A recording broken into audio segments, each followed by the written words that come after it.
Well, I think it will change. Relapsed disease will change over the next several years fundamentally, particularly because we have a lot of very effective targeted combinations that we're using in the frontline setting. So we're getting extremely deep remissions with our combined time-limited targeted therapies in the frontline setting.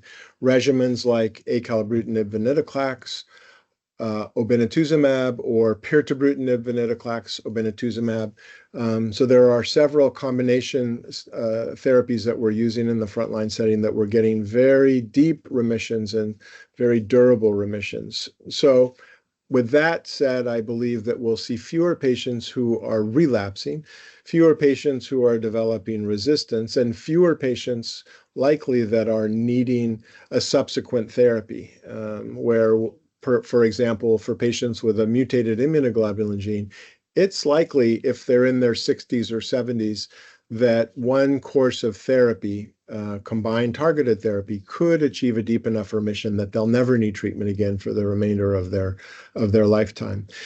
We have a number of agents that we're developing and working with for resistance, so BTK inhibitor resistance. I talked about the resistance to covalent BTK inhibitors, non-covalent inhibitors. So the work with identifying new agents that work in those patients who've developed a resistance will continue, and we are working with a number of agents that are very promising. As I mentioned, the degraders are very promising. The bispecifics are promising.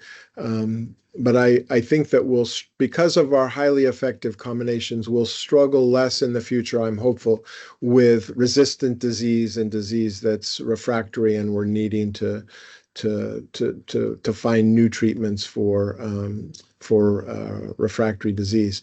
I think more and more I spend time in the clinic talking to patients about other things that can happen in patients with CLL that can be threatening in terms of morbidity and mortality. That relates to the immune dysfunction we see in patients with CLL, even in those patients who have achieved a good deep remission.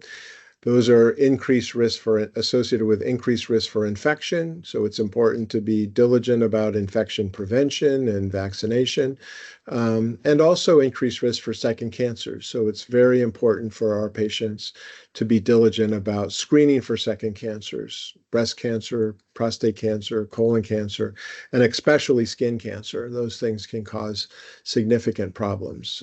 So, you know, I continue to be and am ever more optimistic about our treatment strategies for our patients with CLL, both in the frontline setting and in the relapse setting. And we've made remarkable progress over the last several years in our combinations. And, you know, my focus in terms of our research here at MD Anderson is both at developing new combinations, more effective combinations, but also at looking at the immune dysregulation and immune dysfunction, because I really think we need to make some progress in that setting for our patients with CLL.